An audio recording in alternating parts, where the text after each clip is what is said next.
Hello and welcome back to the Loyal Sons Show. That's at the Loyal Sons on all of your social medias.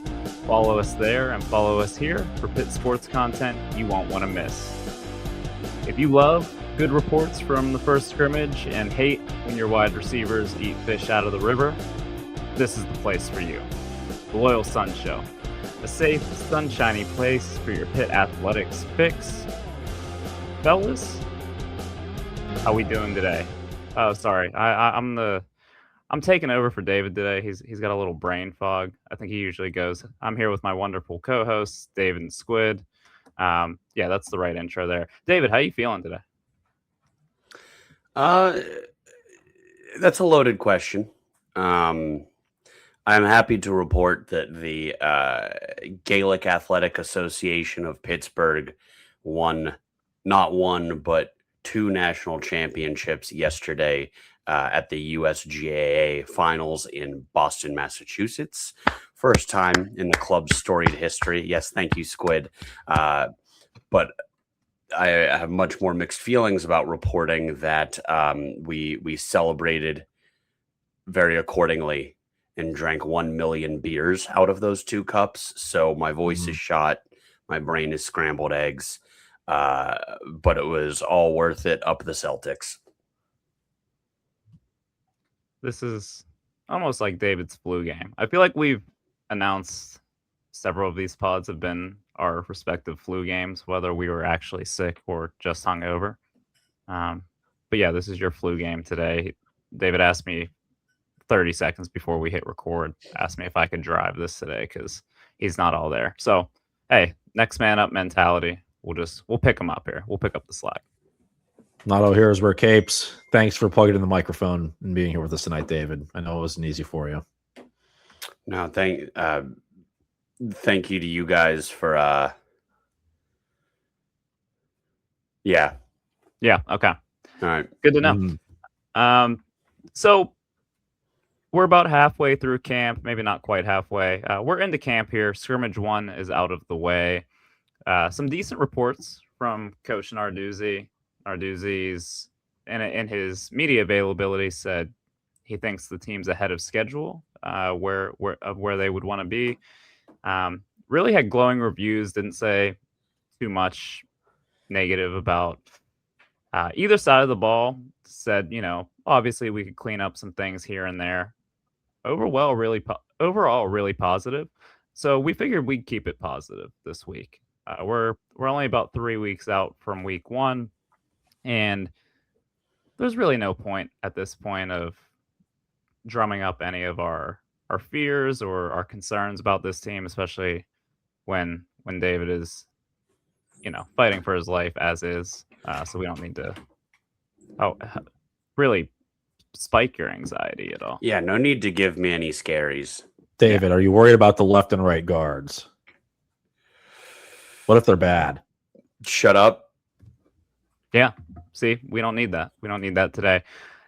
So today, on today's episode of the Loyal Sons, we're just going to talk about 3 things we're optimistic for heading into the 2026 season. We had to narrow it down a little bit. I think we have optimism flying all over the place. And, we found 3 things that we can really point to and say, you know what? I feel good about that.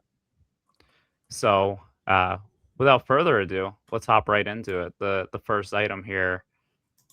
First thing the Suns are optimistic for heading into 2026 is year 3 of Kade Bell's offense. That's right. 3rd year that Kade Bell is the offensive coordinator for the University of Pittsburgh Panthers.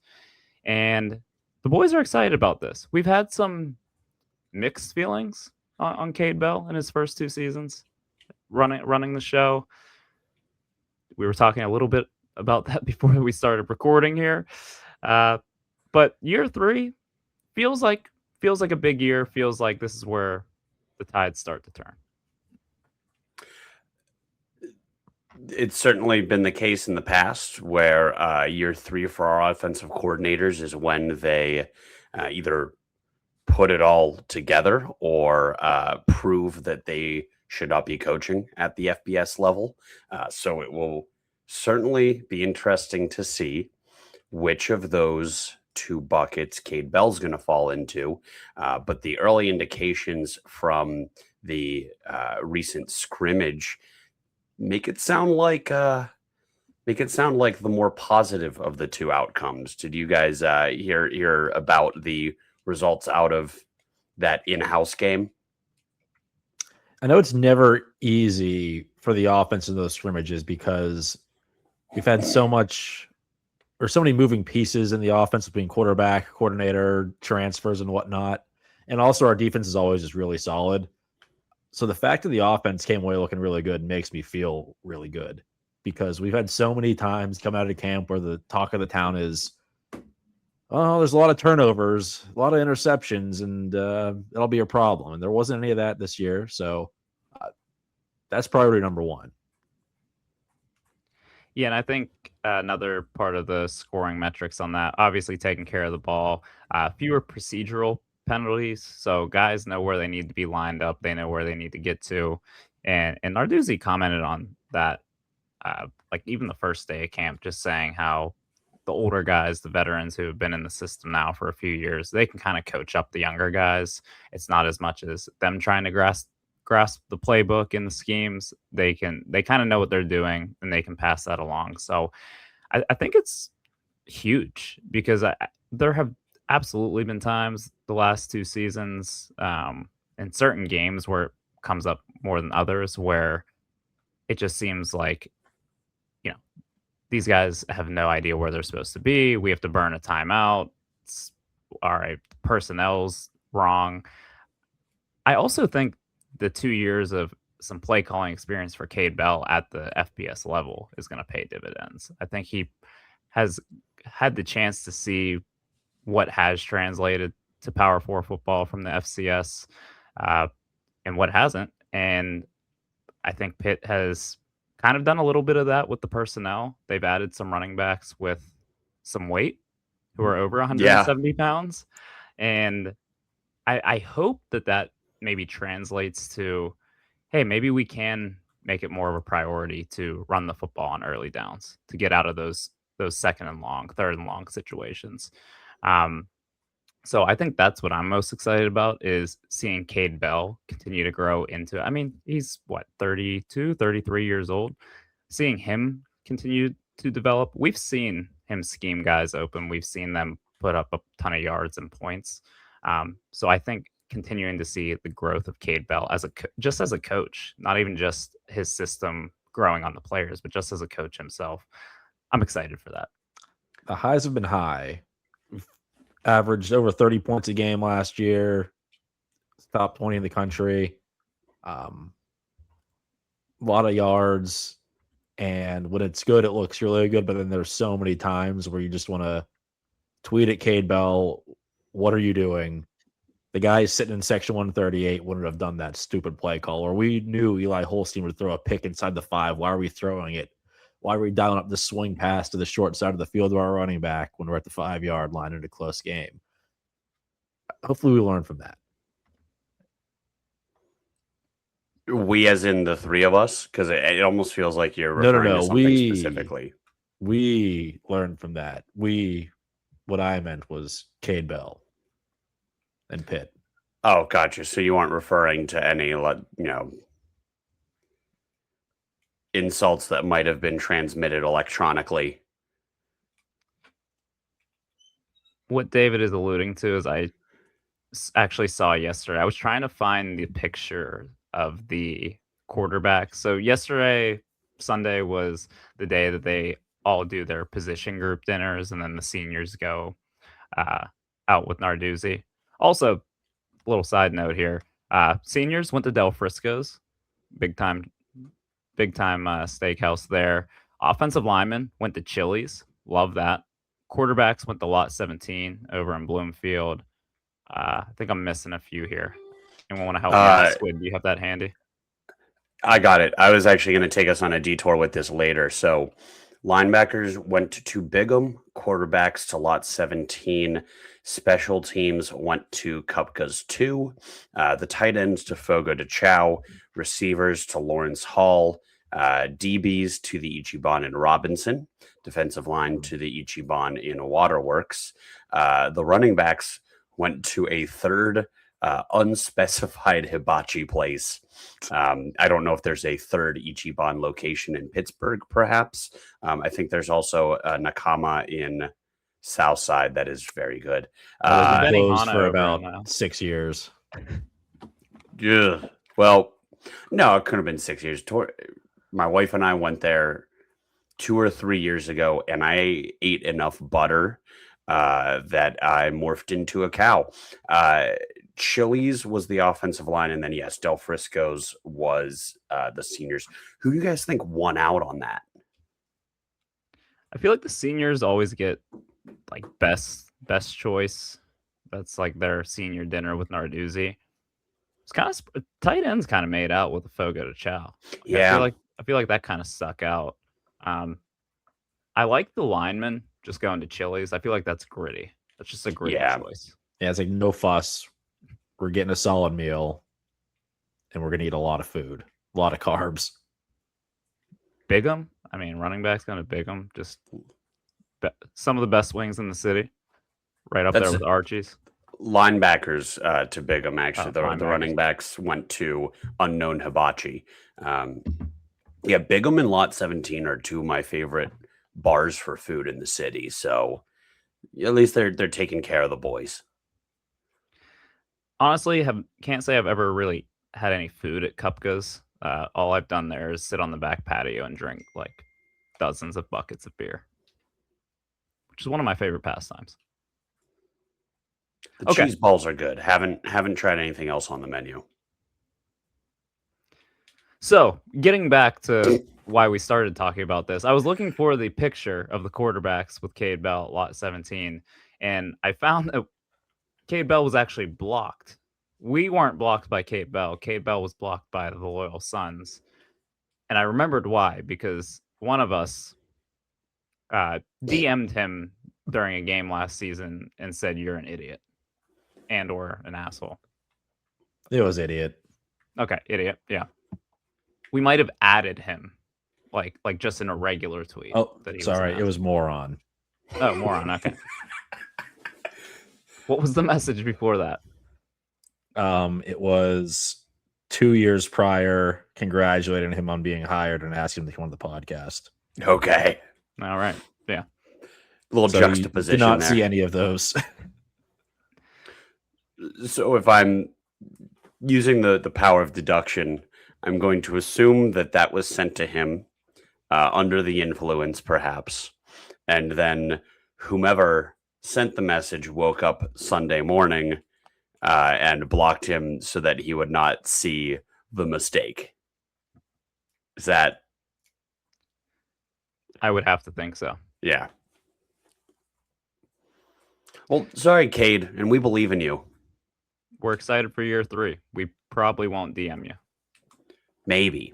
But I can only make assumptions without knowing the date or what transpired to cause that message to be sent. But I can only make assumptions that Wait, can we get a date on that? I have it. I want to see if either of you remember it. I was going to guess Louisville. That was also my guess, but no. West Virginia. No. This came from inside of the stadium. We were definitely, it was definitely a home game. I know that. Notre Dame? It was Notre Dame. Okay. That makes Did sense. We go for because fourth down in a dumb situation? Or we drop a dumb fourth down play call or something? I mean, probably.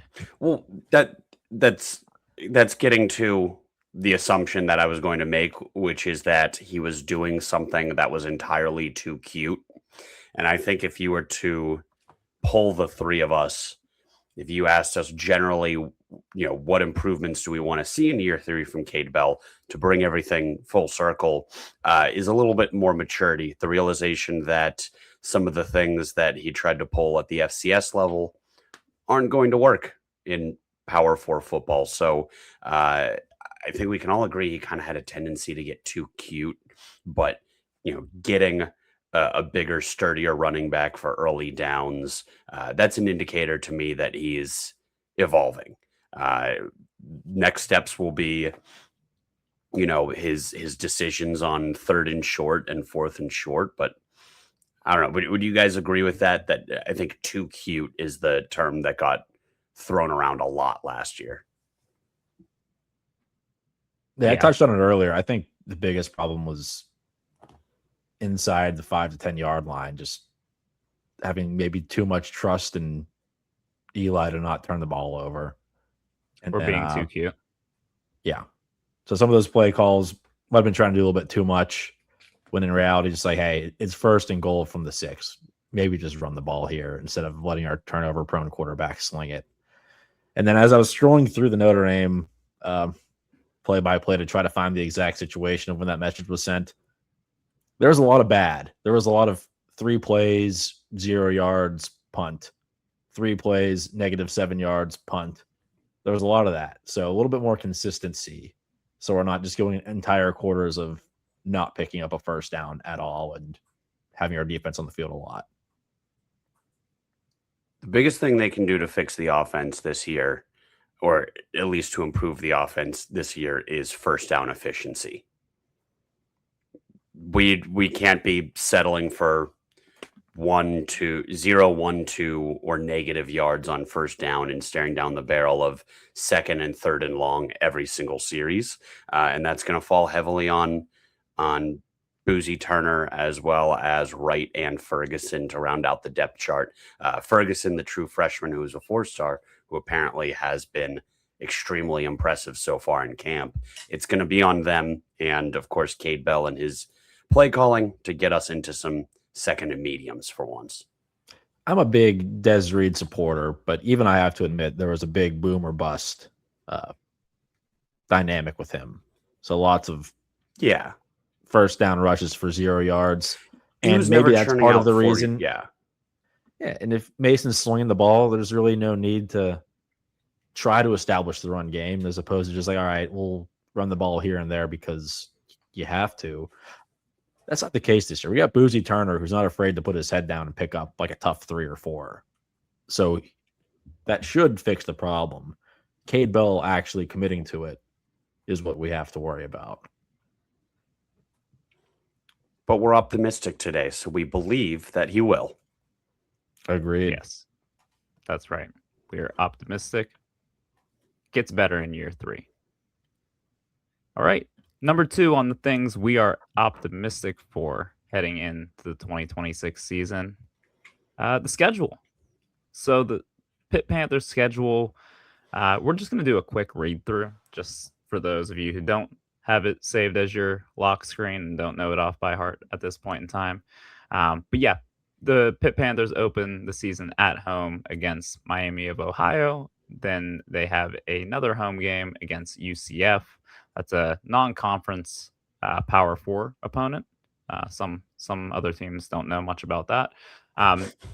Then Thursday night at home against Syracuse, and then at home against Bucknell. That's 4 home games to open the season. Then they head down to Blacksburg against Jim Franklin Friday night at Virginia Tech, and then another home game the following week against North Carolina Tar Heels. Bill Belichick comes to town. Then they head up to Boston College. Another home game, road trip at Boston College. Then they go at Miami. So the 8th game of the season, they head down to Miami. Halloween night at home against Georgia Tech. Bye week. Friday night home game against Florida State. And then finishing the season, 2 road trips, 1 to Louisville and 1 all the way out to Cal Berkeley, out to the West Coast to round out the season. So, just read off 12 games here. 7 games before the Miami game. I gave a little bit of a pause after BC and Miami. There's no games in those first 7 that I look at and say, that's going to be an uphill battle to win. I don't think Pitt will be favored in all 7 of those first games, but those are all 7 very gettable games heading to Miami. And I know we play this game every year. Well, if they could be undefeated heading into their biggest game of the season, but we're gonna do it. They could be undefeated heading into that Miami game. It's a tale as old as time. What, us playing the schedule game and trying to do the sliding glass doors thing where if this and this, then we're Game looking day? at, yeah, Well, I know trying to predict a specific- game day appearance. Yeah, it happens all the time. Though, oh, we could be undefeated against Clemson, and they could also be undefeated, and then we drop a non-conference that we shouldn't. I mean, we got game day last year, but it didn't happen the way we thought it would. So I'm done trying to predict that aspect of the schedule because anything can happen, and we'll be pissed off in some way, shape, or form. But I do like our chances. Last year, I think it's the big thing is you look at the schedule, and last year we had Notre Dame and Miami, and then a handful of toss-ups. This year, I mean, on paper, even if we aren't as good as we hope we are, there's a lot of toss-ups and a lot of winnable games. That Miami one is going to be a chore, but outside of that, if the offense is clicking like we just said we think it could, you have to think some good things. So what is the game on our schedule that worries you the most outside of at Miami on October 24th? Miami of Ohio, week 1. So, is that a fair? That's the one I'm most worried about right now. I think that's fair for a number of reasons. Miami of Ohio it's a MAC program with money. They have bad Power 4 money, which is ridiculous for a MAC team. So they were very successful in the portal this offseason. And, I think we're going to find out a lot about this team on week 1. I'm more worried about the other bookend, Cal Berkeley in Cal, because they could be very, very good and very, very fun this year. They have a loaded offense. They got Rutgers' best receiver, who's named Ian Strong from Rutgers. They got Chase Hendricks, who I watched all 12 games of last year. He went to OU. He was a freak, over 1,000-yard receiver. And their quarterback, Jaron Chiave Sangapolitelli, nailed it. I genuinely think might be one of the best quarterbacks in the country, and I would love to see him in black and gold if the Steelers don't draft a quarterback in 2027. So just throwing that all out there, they are going to be electric on offense. No idea what they have on defense. That could just be like an 80-point game. That would be a game that, as a Pitt fan, if that decides who goes to the ACC championship game, could be one for the history books as far as entertainment value. And I'll be so mad that I'm an invested fan because I could totally see that being a game where you're just a random team's fan watching this like, oh my God, this is a shootout. This is one that I'm going to be watching on YouTube like years from now. Like, hey, remember that Pitt Cal game? Yeah, we don't get to enjoy those. No, we'll be sweating the whole time. Right. You don't enjoy those when those are your team. I'm also. Go ahead, you first, Dylan. I was gonna say I'm also, if we're still on the concern, I was gonna move past that. I'm also just kind of excited for like the kind of goofiness of the schedule. A Thursday night home game, Friday night away game, Friday night home game. One, because it puts a lot of eyeballs on Pitt. Those are going to be nationally televised games on ESPN or ABC, whatever it's going to be. And then also, you just get free Saturdays to watch other college football where you don't have to sweat a Pitt game. Not to mention 5 of the first 6 weeks are home games. We play 5 home games before mid-October. That means we get to take advantage of warm weather, theoretically avoid the rainy season.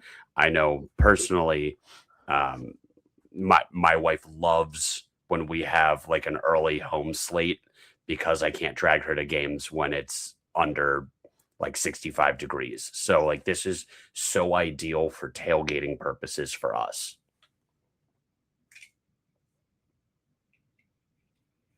And at the end of the day, I think as Pitt fans, sometimes we just want to feel like we have a chair at the table, right? So having a schedule, once again, playing the schedule game could be undefeated. Call it a one-loss team heading into that Miami game. Might have a little number next to the name. That's what we're all hoping for, right? Yeah, and there's enough meat on the bone that, you know, if we want to dilute ourselves into P word talk already, there's enough meat on the bone that, you know, we could get an impressive win or two. Miami, Louisville has started the season ranked. We don't know what Cal, Virginia Tech, or Florida State could end up being. So there's a chance for impressive wins. And, you know, not every team in the country nor every team in the state of Pennsylvania can say that. That's right. Correct. Yeah, if only we would have fired our coach midseason and then brought in 24 transfers from a 8-4 Big 12 team, maybe we would be ranked to start the year.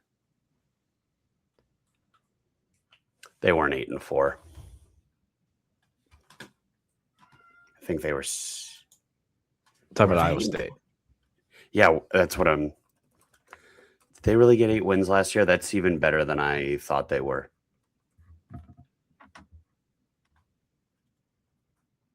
Either way, yes, I would love to play nobody and start the season number 18 for no reason so that we can just sneak into the top 10 before we have to play a single team with something resembling a pulse. I'm just glad that the schedule is bad enough to where people outside of Pitt fans and us are noticing it. There have been people saying, oh, yeah, this is an easy schedule for Penn State. Will they end up with a lot of wins? Perhaps. Does that mean they're going to be good? Doesn't necessarily mean that. But I think it'll just be more satisfying when they do drop a really bad game or two early in the season. Didn't take us long to bitch about the AP poll. Yeah, do we have anything else to get out about that other than the fact that its existence is an abomination that puts its finger on the scale for a bunch of big brands going into the season and therefore long-term impacts all of the analytics and strength of schedule for the rest of the season? Pitt's 36th. You go into the other receiving votes. So there's that. I mean, it looks like every AP poll ever. Yeah. Yeah. All that I wonder is which SEC school will be dropped in at 25, even though they don't deserve it at all, just so they can pad the other SEC teams' ranked win totals. And it's Missouri's turn this year to start at 25 and end the year 5-7. It's usually Auburn, sometimes Florida, but they've been so bad lately that they have Missouri not. You're kind of cooking because Florida is 27, and Florida was so bad last year that they fired their coach and picked up Georgia Tech's backup, who we don't really know if he's good or not, and kind of are rebuilding the entire program. But yeah, 27. That sounds about right. Something I'm excited for to close the book on our thing we're optimistic about being the schedule is I think UCF could be like sneaky all right this year. We get a chance to get them early. They got a second-year coach, Scott Frost. He's back. You know where their quarterback is? Is it still Taven Jackson? He might still be there. That was him last year. They got Barnett from JMU. Oh. Who's actually done some good things at JMU. Got him to the literal playoff last year. So I think we got them at a good time. Week 2, they might not be firing on all cylinders yet. They weren't that good last year. If we beat them, maybe they could go on a nice little run, and that'll be a nice little out of conference win we have. Because that's a team that's good enough to like hype yourself up. If we just played like, I don't know, Marshall and Temple and like Florida International or whoever else other teams might play, Like a how Buffalo. excited can you actually get? So yeah, you beat a bunch of teams that suck. Spare me. We'll at least have like a notch in our belt early in the season. But we'll have that confidence going into Syracuse and Virginia Tech to steamroll them and then keep the ball rolling.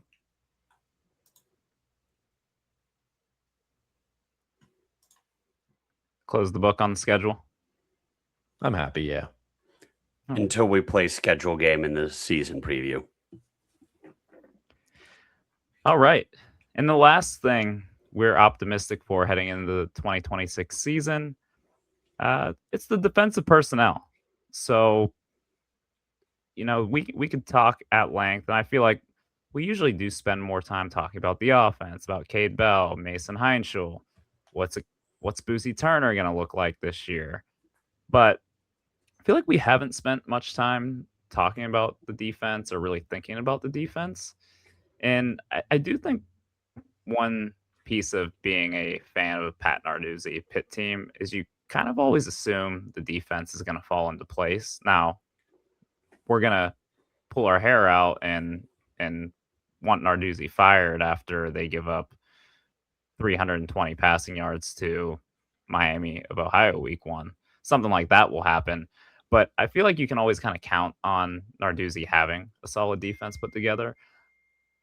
But if you really take a look at the depth chart and some of the guys they're bringing back and some of the newer names who haven't played a ton of ball yet for Pitt, there's reason to be excited that unit can be not only serviceable, but maybe really good. Maybe one of the better defenses we've seen under Narduzzi. And I don't want to just read the depth chart verbatim here, but I do kind of want to start running through some names. So, like, if you look at the defensive line, looking at some of those guys that they're bringing back, we've talked about being high on Zach Crothers. Jimmy Scott has played a lot of football for them. Jaden Moore, another high potential guy. Ghost Neal has played a lot of football for Pitt so far. On the interior, it's more of like the can he stay healthy? Sean Fitzsimmons. That's been an issue for the past couple of years. Nick James has played a ton of football at this level. So right off the bat, I mean, do we think that's going to be a Pat Jones, Rashad Weaver type defensive line? Probably not. But there's enough experience there coupled with some potential. I'm looking at you, Zach Crothers, to be a really good unit on the D line. So we can start there. Reading off the starters for Pitt's defense has been a little exercise I've done the last few weeks to kind of get myself up for the season. I will admit a little bit of caution and curiosity the second you extend that to the 2 deep, because there's not a lot of depth on this defense. However, if there is one place that Pat Narduzzi deserves the benefit of the doubt, it is developing underclassmen into guys on defense. So a lot of names that are newer, less recognizable for us Pitt fans, even those that follow the program very closely. But if they can come along before the need for depth is invoked, we could be looking at a very strong defensive unit. I think the D line's gonna be solid. I think you pretty much know what you're getting with most of those guys, and that's like good enough play. And then if one of those guys takes the next step, whether it's Jimmy Scott in what feels like his 5th year or Crothers in his 2nd year of getting snaps, that'll be huge. David, you mentioned not a whole lot of depth there. I'm going to jump ahead to the linebackers here because I feel like, well, there's obviously no Kyle Lewis or Rasheem Biles. The amount of guys in that linebacking room has me feeling pretty good because will they all be good? Doubtful. Will they all stay healthy? Doubtful. But I'm really confident 3 or 4 or maybe even 5 of these guys will be really solid and we can throw out there at any given time and feel good about it. I'm just going to read off like 7 linebackers. Braylon Lovelace will be the anchor. Cam Lindsey showed some flashes. Transfers, Alex Sanford and DeMarco Ward.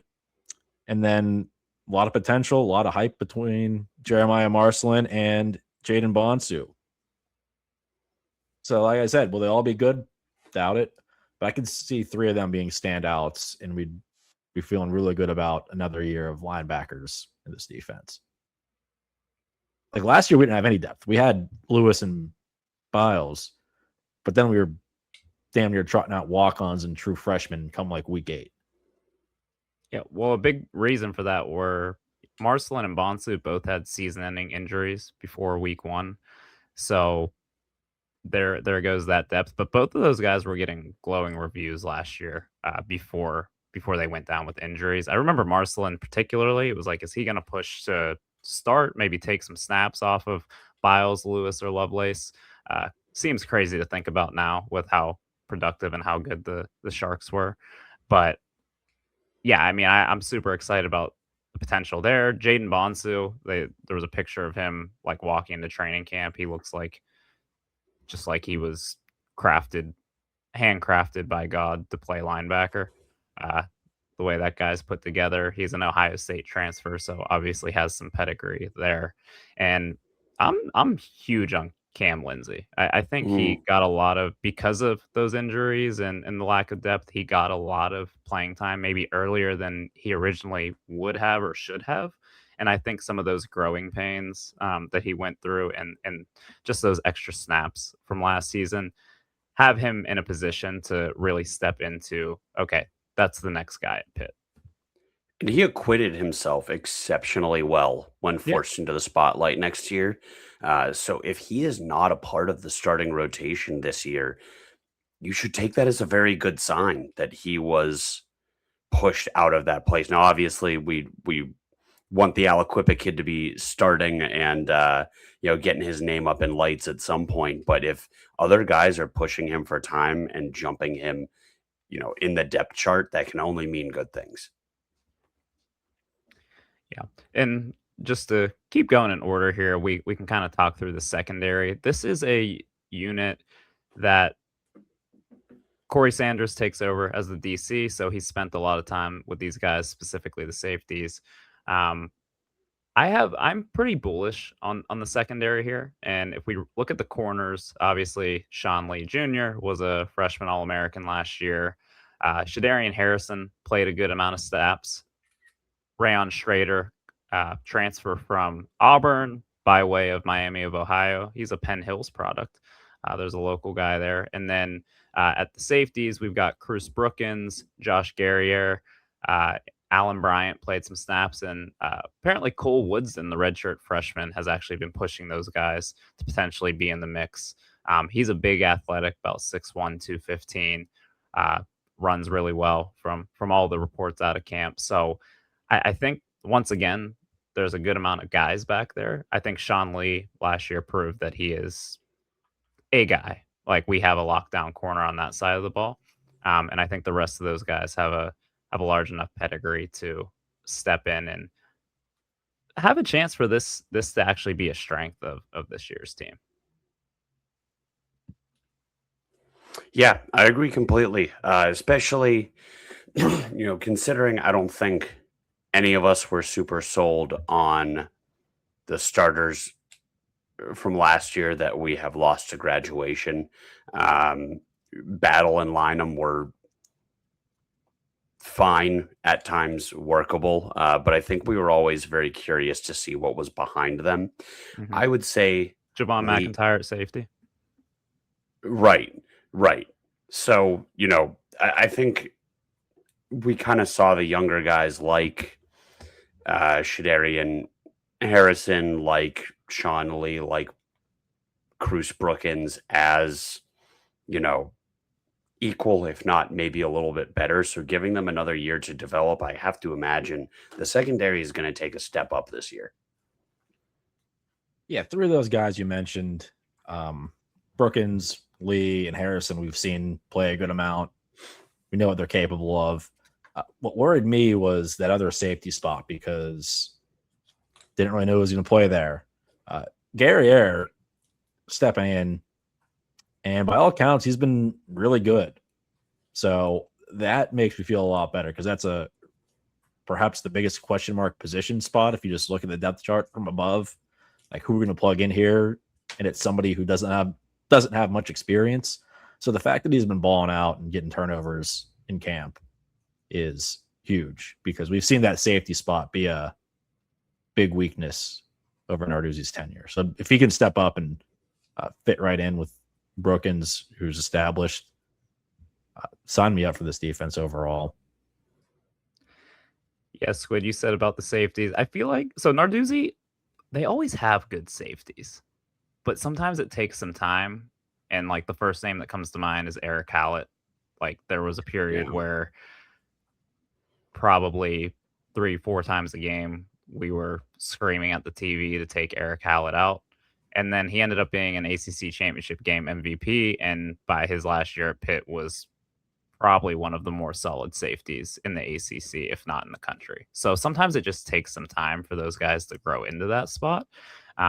Hopefully Josh Guerriere grows up a little quicker and can acclimate a little sooner. But once again, he's another guy, like I said with Marcelin earlier, he was a guy who like last year in camp had a ton of glowing reviews.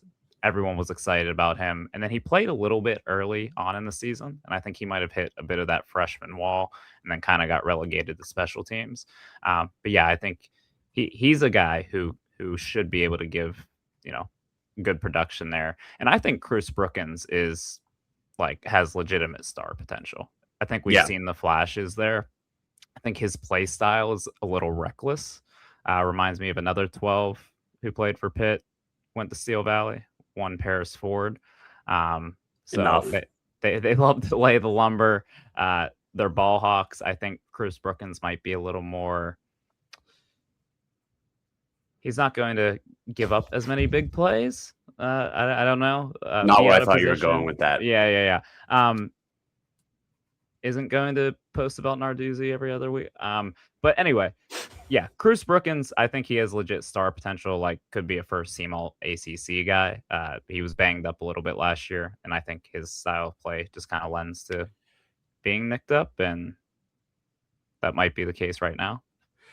There are some unconfirmed rumors that he did suffer an injury in training camp and might be missing a couple weeks to start the season. That is terrifying if true, but not the end of days considering that early schedule, a MAC opponent to start. Not that we want to take Miami lightly.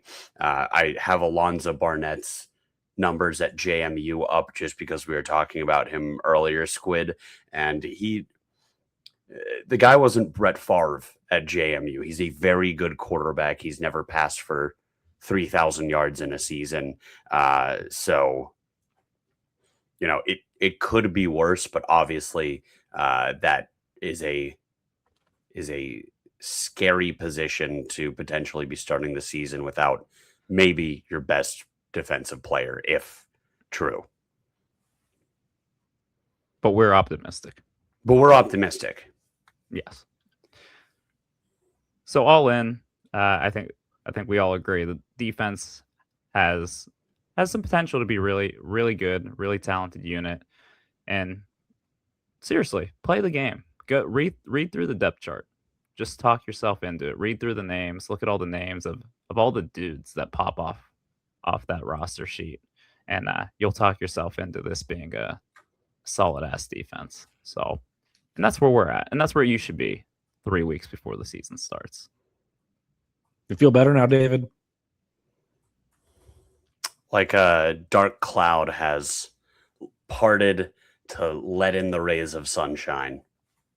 I meant your hangover, not about the team. I am talking about my hangover. I could run a marathon right now. Well, we're not going to ask you to do that. Thank you. Any final closing thoughts, fellas? Preseason polling is an abomination.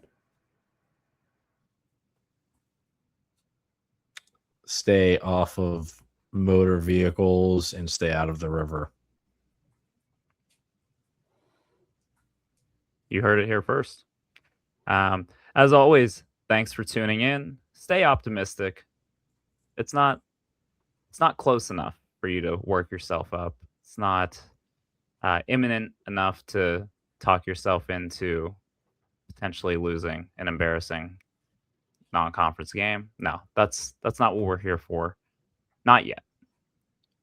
When the weeks approach, we will all certainly get there, but right now we are optimistic and we are talking ourselves into the 2026 Panthers. David, quick check-in with you. How many wins? Last week I think we were at 7-5.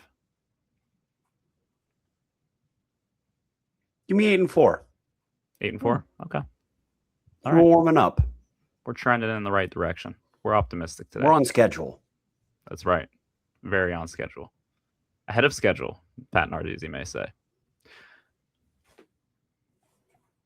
As always, thank you all for tuning in. If you're not subscribed, please subscribe to us on YouTube. Follow us on Twitter, Instagram, maybe some TikToks here and there, at the Loyal Sons. And as always, hail Loyal Sons of Pittsburgh.